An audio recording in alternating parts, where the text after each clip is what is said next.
നിങ്ങളുടെ ഇഷ്ട പരമ്പരകൾ എക്സ്ക്ലൂസീവായി സൺ നെക്സ്റ്റ് ആപ്പിലൂടെ തികച്ചും ഫ്രീ ആയി ഇപ്പോഴേ ആപ്പ് ഡൗൺലോഡ് ചെയ്യൂ. എന്താ എന്തുപറ്റി? ഒരു ബൈക്കുകാരെ ഇടിച്ചിട്ട് പോയതാ. അയ്യോ അമ്മേ, ഓക്കെയാണോ? വെള്ളം കൊടുക്ക്. വെള്ളം കുടിക്ക. വെള്ളം കുടിക്ക. അമ്മേ, ആശുപത്രി പോണോ? വേണ്ട വേണ്ട മോനെ, വേണ്ട. എല്ലാരും ഒന്ന് പിടിച്ചേ. എണ്ണിക്കമ്മേ, എണ്ണിക്ക്. നല്ല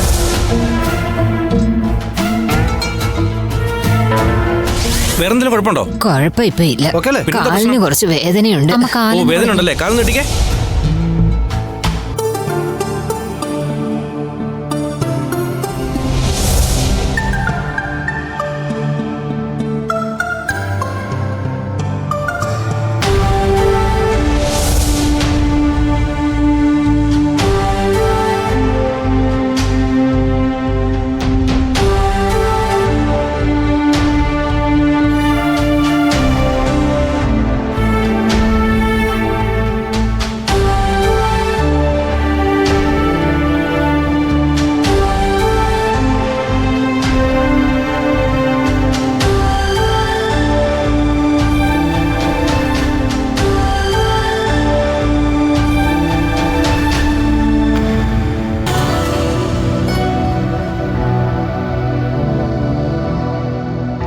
അപ്പോ ആളിന്റെ ഉള്ളില് കുറച്ച് നന്മയൊക്കെ ഉണ്ട്.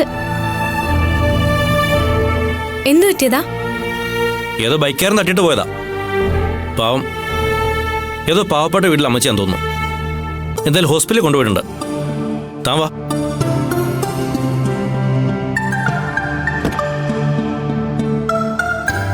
ഡോ വാടോ.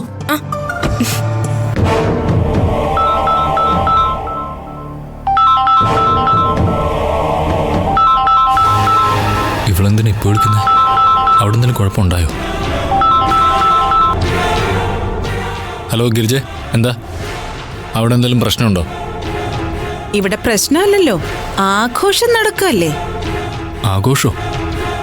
നീ എന്തായി പറയുന്നേ? രാവിലെ ഒരുങ്ങിക്കെട്ടി എല്ലാരും കൂടെ അമ്പലത്തിൽ പോയപ്പോഴേ ഞാൻ വിചാരിച്ചതാ എന്തോ ഒരു കുഴപ്പമുണ്ടെന്ന്. ഒരു കാര്യമില്ലാതെ ശ്രേയമോളെ അവര് കൂട്ടിക്കൊണ്ടുപോയി. അതെന്തിനാന്ന് എനിക്കിപ്പോഴല്ലേ മനസ്സിലായത്. നീ കാര്യം എന്താണെന്ന് വെച്ചാൽ തുറന്ന് പറയേ. ഈ വീട്ടിൽ എന്ത് നടക്കരുതെന്ന് നമ്മൾ ആഗ്രഹിച്ചോ അത് നടന്നു. നിങ്ങൾക്ക് മനസ്സിലായില്ലേ? ആ ദർശനം എഴുതിയ എക്സാമിലെ അവള് പാസ്സായി. അവള് വലിയ IPS കാരിയാവാൻ പോവുക. ദർശനയ്ക്ക് ഇതിനെ എല്ലാത്തിനും സപ്പോർട്ട് ചെയ്യുന്ന ഒരുത്തനുണ്ടല്ലോ, ആ അരുൺ IPS. എല്ലാവരും കൂടെ വലിയ ആഘോഷമായിരുന്നു ഇവിടെ. ഇതായിരുന്നോ കാര്യം? പക്ഷേ ഇതുകൊണ്ടൊന്നും ഒരു കാര്യവുമില്ല. UPSC പരീക്ഷ എഴുതുന്നവരിൽ 60% പേരും ഈ പ്രിലിമിനറി പരീക്ഷ പാസ്സാവാറുണ്ട്. പക്ഷേ അതുപോലെയല്ല ഫൈനൽ പരീക്ഷയിലെ കളി. യഥാർത്ഥ കടമ്പകൾ ഇനി കടക്കാനിരിക്കുന്നതേ ഉള്ളൂ. അതൊന്നും പാസ്സായി IPS എടുക്കാൻ അവളെ കൊണ്ട് സാധിക്കില്ല. അങ്ങനെയാണോ? ഞാൻ കരുതി അവൾ ഇന്ന് തന്നെ IPS കാരിയായെന്ന്. ആ പൊട്ടൻ രൂപേഷില്ലേ, അവക്ക് IPS കിട്ടിയതുപോലെ ഇവിടെ തുള്ളിച്ചാടി നടക്കുന്നുണ്ട്. അവരുടെ സന്തോഷമൊക്കെ കണ്ടപ്പോഴേ ഞാനങ്ങ് പേടിച്ചുപോയി. ഇപ്പോഴാ എനിക്കൊരു സമാധാനമായത്. എന്നാ ശരി, നിങ്ങൾ വെച്ചോ.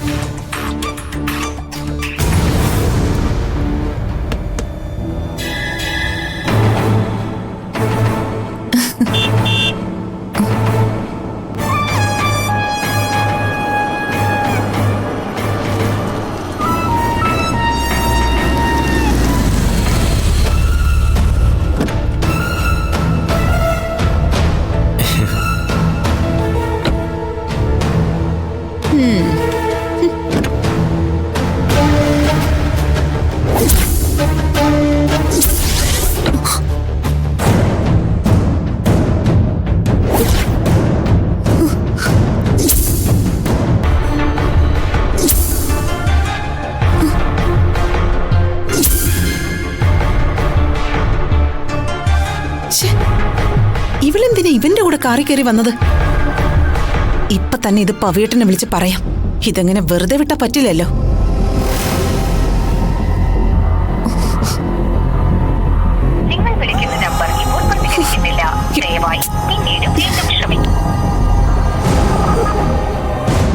അത്യാവശ്യത്തിന് വിളിച്ചാ കിട്ടുകയില്ല.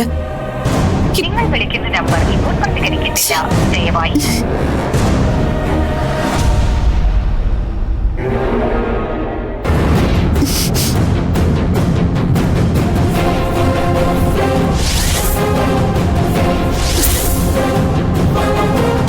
ഞാനിവിടുത്തെ അമ്പലത്തിൽപ്പെട്ട് കുറേ ആയി. വാ. നിക്കണേ അവിടെ.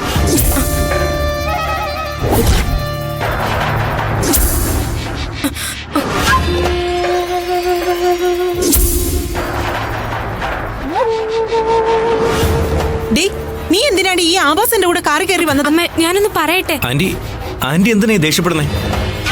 ക്ഷേത്രത്തിൽ വെച്ച് കണ്ടപ്പോ ഞാൻ ശ്രേയക്ക് ഒരു ലിഫ്റ്റ് കൊടുത്തേ ഉള്ളൂ. അതിനാണോ എന്നെ ഇങ്ങനെ ആഭാസൻ എന്നൊക്കെ വിളിക്കുന്നേ? ഡേ, നീ മിണ്ടി പോവരുത്. നീ എന്റെ മോളെ എന്ത് പറഞ്ഞ് മയക്കിയാടാ കാറി കയറ്റിയത്? ശേ മോളെ, ഇവൻ നിന്നോട് എന്തെങ്കിലും മോശമായിട്ട് പെരുമാറിയോ? അമ്മേ,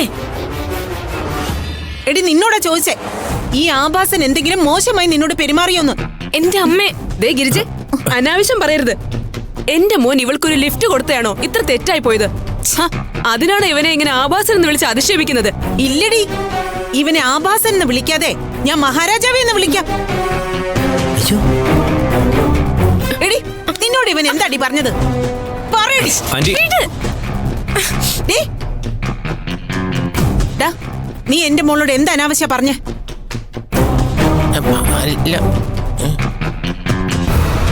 എന്റെ പൊന്നാന്റി, ഞാനൊരു അനാവശ്യവും പറഞ്ഞില്ല.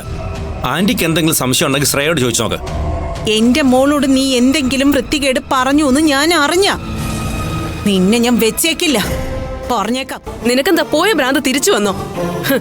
എന്റെ മോൻ നിങ്ങളെ മോളെ എന്താ പിടിച്ച് വിഴുങ്ങിയോ? വെറുതെ എന്റെ മോനെ അനാവശ്യം പറയരുത്. നീ എന്ത് ചെയ്യോടി? തല്ലോ? എന്നാ തല്ലടി. അപ്പൊ നീയും കൂടി അറിഞ്ഞോണ്ടാ ഇവിടെ ഈ കളികളൊക്കെ നടക്കുന്നല്ലേ? എന്റെ മോളെ ശല്യപ്പെടുത്താൻ നീയാണോ ഇവനെ പറഞ്ഞു വിട്ടെ?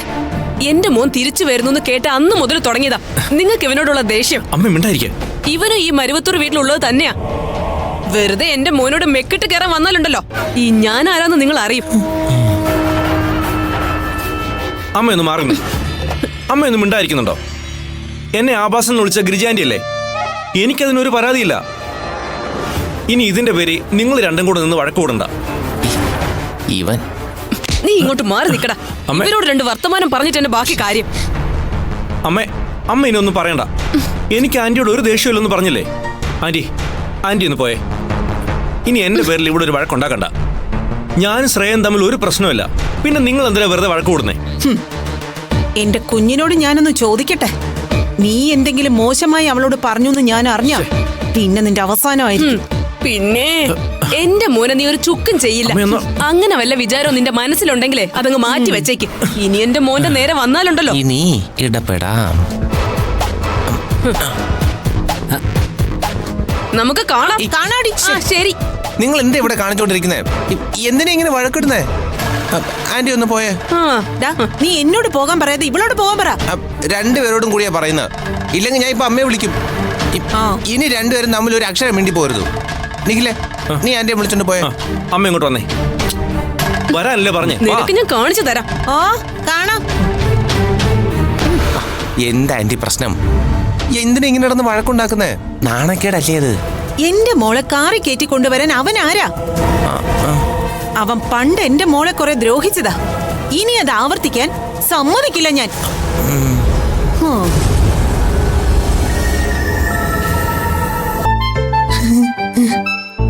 ബോസേ, വാ.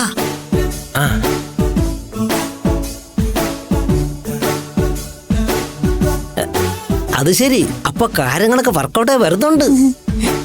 രണ്ട് ശത്രു രാജ്യങ്ങൾ തമ്മിലുള്ള മഞ്ഞ് ഉരുകി തുടങ്ങി. പക്ഷെ ഒരിടത്ത് മഞ്ഞുരുക്കിയപ്പോ മറ്റിടത്ത് യുദ്ധം തുടങ്ങിയല്ലോ. ഈ യുദ്ധമൊന്നും അത്ര കാര്യമല്ല ബോസേ. ഇനി ഈ വീട്ടിൽ നമ്മൾ കാണാൻ പോകുന്നത് നിഖിലും ശ്രേയൻ തമ്മിലുള്ള പ്രണയമായിരിക്കും. അങ്ങനെ സംഭവിക്കൂ? സംഭവിച്ചിരിക്കും. Just wait and see.